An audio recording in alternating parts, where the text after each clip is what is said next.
A spacecraft is departing from Earth with another group of settlers headed for Mars. One of the passengers convinces her daughter to wave goodbye to the planet as they will be apart for a very long time. The well-established route consists of 2 stages. The shuttle docks with the Aniara, a huge spaceship that has everything for comfortable living. And after 3 weeks, it delivers the passengers to the colonized planet. A young woman named Emily Grant on the ship serves as a Memorobe, a guide to the world of Mima, the system that allows one to delve into their memories and visions so that the brain does not get bored with the repetitive space scenery. Emily herself loves to remember her walks in the forest, and the visions even allow her to feel her bare feet stepping on the moss. A new neighbor is added to Emily's rim, an adult female astronomer. From the huge monitors, the astronomer tells the passengers about the delights of Aniara and that the ship has everything to keep from getting bored: shopping centers, restaurants, and even nightclubs. If desired during the journey, one can work in the water purification department or the seaweed factory, which is necessary for oxygen production. The company pays points which serve as currency for this work. Emily gathers another group for Mima sessions. In the visualization room, there is silence as the Memorobe lays people down on the floor, face down on a special pillow, and launches the system. The glowing screen shimmers with different colors, not showing any pictures. But if the Memorobe needs to know the visions of a specific visitor, she uses a special remote control. Suddenly, an emergency situation occurs on the ship, and the whole group slides to the corner of the room. The passengers exit their cabins in panic to find out what happened. They gather in a large hall where the captain is supposed to make a live broadcast. After gathering his strength, the man makes an announcement. There has been a system failure on the Aniara, and the ship has lost all fuel and drifted off course. The crew believes that it's not a big deal and that by using the gravity of celestial bodies, they will be able to return to Earth. However, the journey will now take a little over 2 years instead of the promised 3 weeks. The outraged passengers disagree with this plan, worrying about their plans without even realizing what lies ahead. Austerity measures are introduced on the ship, but the crew realizes that the supplies will not be enough in any case. At best, there is only enough food for a couple of months. One of the crew members suggests growing algae more actively, which will help them survive. The first 3 weeks of confinement in space pass. The people still don't lose their optimism, but they're already starting to get bored. The Mima becomes the most popular hole as everyone wants to see more than just the infinite universe outside the window. And Emily can't handle it, so she asks the captain for help. In addition, the girl is going through a personal trauma, hoping to resume her relationship with one of the crew members, Isabel. Emily asks her neighbor how long it would take to reach the nearest celestial body so that the ship can turn around. The woman initially avoids answering, but then admits that in her opinion, all of this is hopeless. There are no points that could help them. The crew just doesn't know how to tell the passengers about it. After hearing this, the Memorobe has a panic attack and runs to her hole to immerse herself in memories of Earth and also to drink in secret so that the commander would know. The journey has been going on for 3 years already. The people have settled into life on the ship, having come to terms with the length of the flight. Emily goes to a party where she meets Daisy, and they decide to alleviate their loneliness together. When the couple retreats to a corridor, Isabel walks by and gives Daisy a cold glance, making it impossible for her to relax. There aren't enough people on the ship to work with the algae and water purification systems. Even young passengers are now being recruited, but the systems can't keep up, and all the drinks have an unpleasant sulfite smell. Strange things also start happening in the ship's hull as the system malfunctions, and Mima, using human language, begs to stop as it can no longer handle passing through people's memories. One of the people lying on the floor starts thrashing around in hysteria, and when Emily connects her remote to him, she sees very unpleasant images in his head. The Memorobe turns to the ship's captain, asking him to let the system rest, but he believes that this is the passenger's only outlet and denies her request. Furthermore, he reprimands the girl for driving customers out of the session. During the next session, Mima repeats its words, and at some point, the laser screen begins to crumble, finally stopping the system's operation. The customers are dissatisfied and blame the Memorobe entirely. The people gather at the door to the hole to hold a memorial for Mima, and the management accuses Emily of what happened.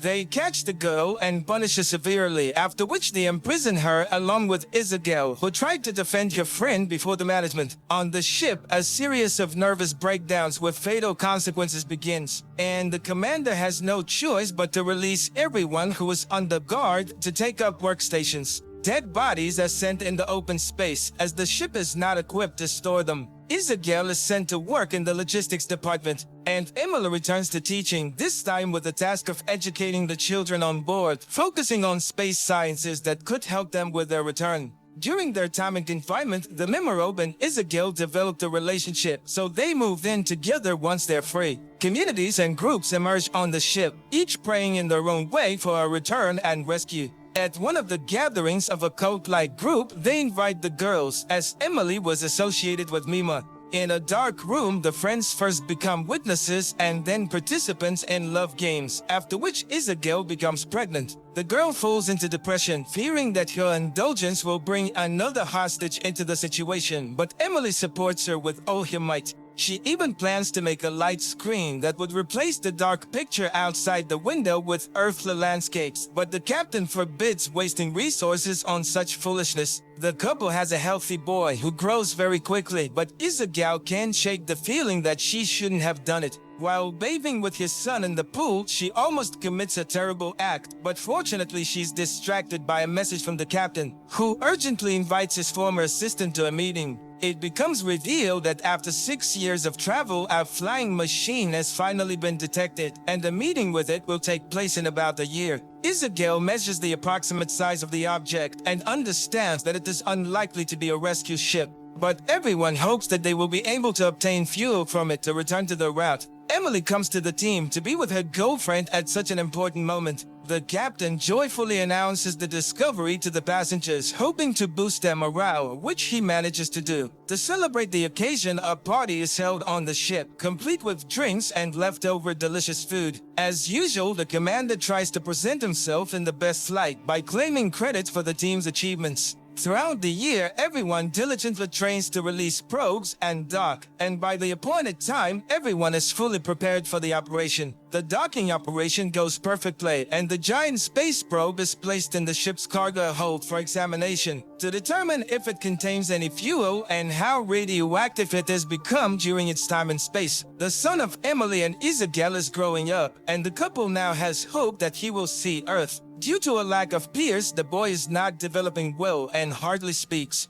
It is not possible to determine the chemical composition of the object because the study methods on the ship are outdated, but work is constantly being done. The captain declares that he does not consider it a mistake to give people hope, as it has brought stability to many. The roommate of Emily gets drunk at the bar and becomes too candid, causing panic to break out on the ship again. The captain takes notice of this and gets rid of the troublemaker at the first opportunity, even sending her body into open space, but allowing for a memorial service for Emily. After taking an exhilarating pill, Emily goes to the bar where she meets Daisy and his friends again. The group has a fun time, but another accident occurs on the ship. An unknown object explodes and damages the equipment. Those who were working on the probe in the cargo hold at the time are lost forever. Upon inspection of the damage, the captain orders them to be disposed of while saving any useful clothing. Meanwhile, the Mimorobe returns home and asks Isabel for forgiveness, and it seems that everything is returning to a peaceful state.